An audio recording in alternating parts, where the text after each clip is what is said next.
It's been just over 6 years, September 2019, since fibromyalgia brought me to a halt in terms of being able to work, hold on to my management job, etc. And as you know by now, if you've watched my channel or read my blog, link below, photography is one of my two creative hobbies, the other being music, that has kept me going, gave me something, with no pun intended, to focus on and give me a sense of purpose. After that amount of time and being limited in how far I can travel, excluding trains into London, that sort of thing, walking the same routes, the same streets to get my exercise with my camera on an almost, well, it is a daily basis, trying to pick a different route each day. It gets a little bit stale, and particularly this time of year in winter, we're not having particularly harsh weather, no hard frosts.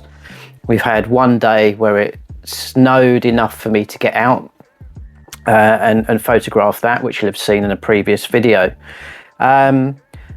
So coming towards the end of 2025 and into 2026, I was thinking about how I need to adapt for two reasons. Firstly, the ramping up of my fibromyalgia symptoms throughout 2025 could be one of two reasons. Either a virus in March has left its mark, followed by another one in September, which again I felt left its mark. It could be the foraminal stenosis that I now know exists in my spine and neck and seems to be giving me increasing agitation in terms of how it's affecting my nerves. Or it could be a mixture of the two. So with budget being as it is, because I can't work, and as you know, I work with what I have, allowing for the odd piece of kit, mainly secondhand, that I might acquire.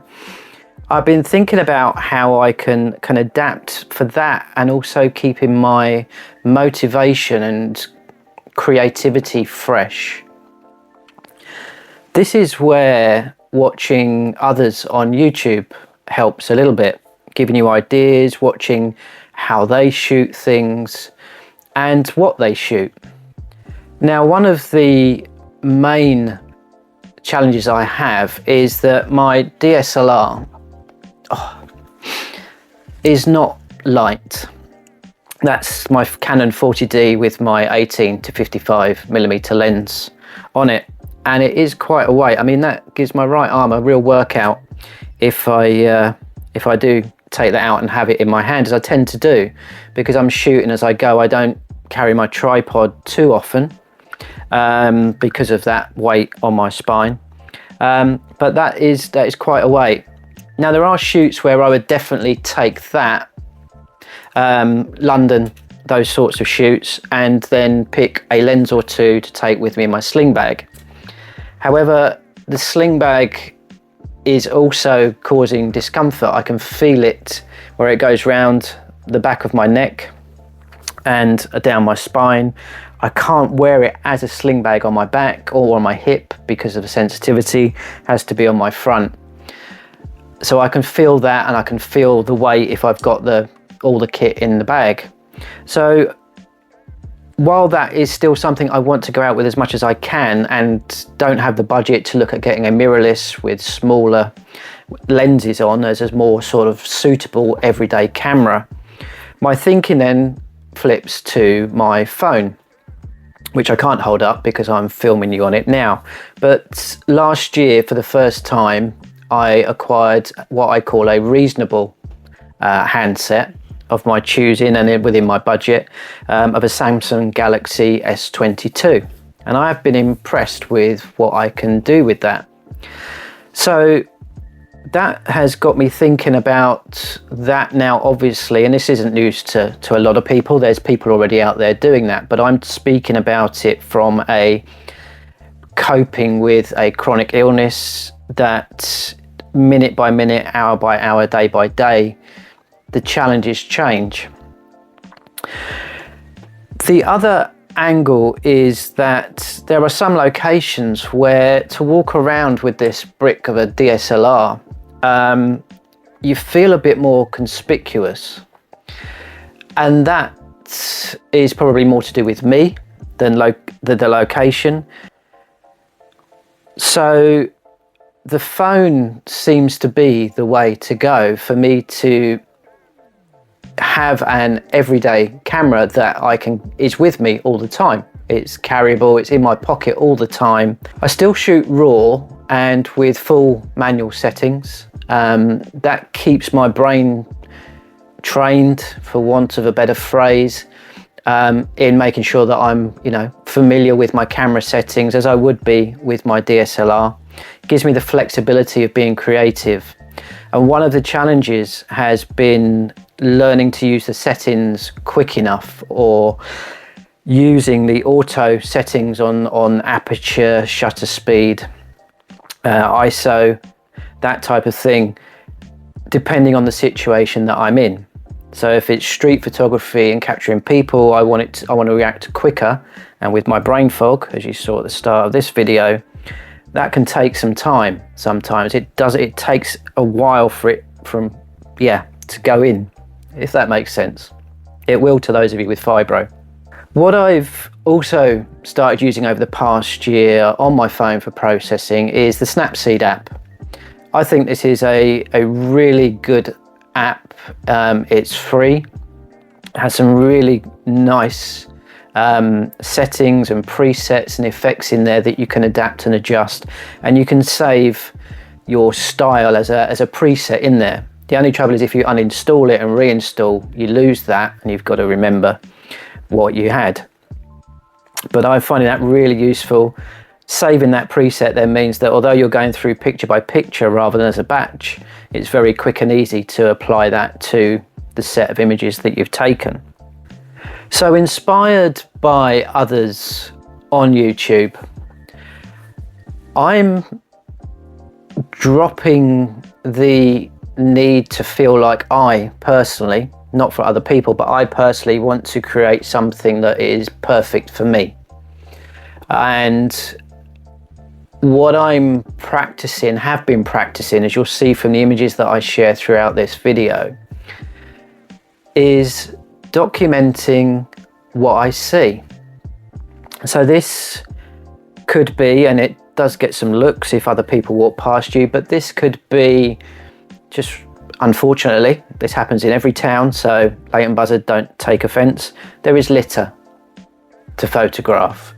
There are signs everywhere, so many signs. And with my sensitivities, I notice even more now when I'm driving just how many signs there are when you're on the road and in the streets.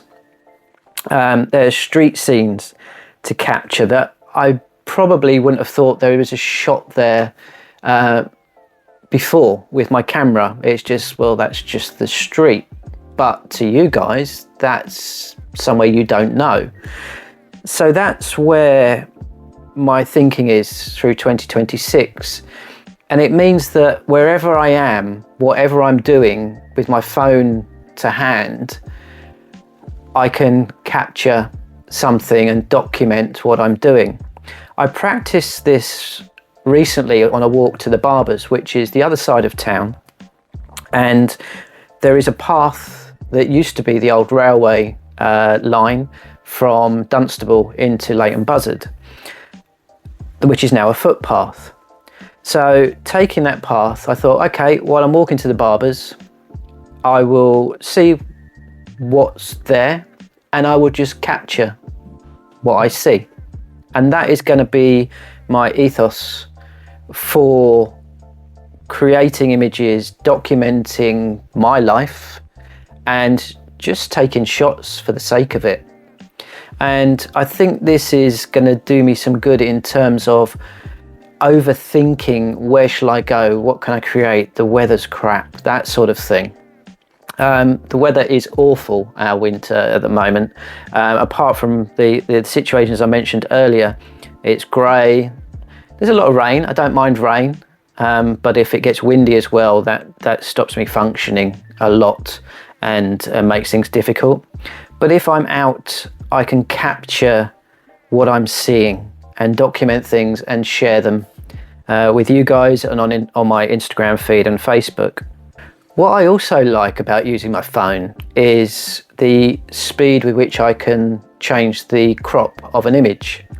And what I'm finding is that I'm using the square crop a lot. It seems to suit, in my opinion, it seems to suit a lot of the images that I capture with my phone. Now, I do crop images that come out of my DSLR, but having that option in camera, which I know a lot of the more modern cameras, the more recent camera models, have this built in, where you can select the crop that you think you want, so you can see it there and then and adjust accordingly.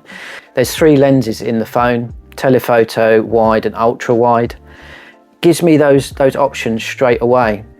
And as I said earlier, it's less conspicuous. I can be shooting something further off with the telephoto. I can zoom into detail and that sort of thing. Maybe it might inspire you, whether with your camera or phone, whatever you use, to go out and just take some shots. Download an app. It could be Snapseed. It could be any other app where you can create a style that you think suits how you want those images to come across. I'll do another video on this about the street photography I've been capturing around town recently. That will come out soon, hopefully with a bit better brain function. But nonetheless, this is the reality. And yeah, thank you for watching. Enjoy the images. Let me know what you think in the comments below, and I'll see you in the next video.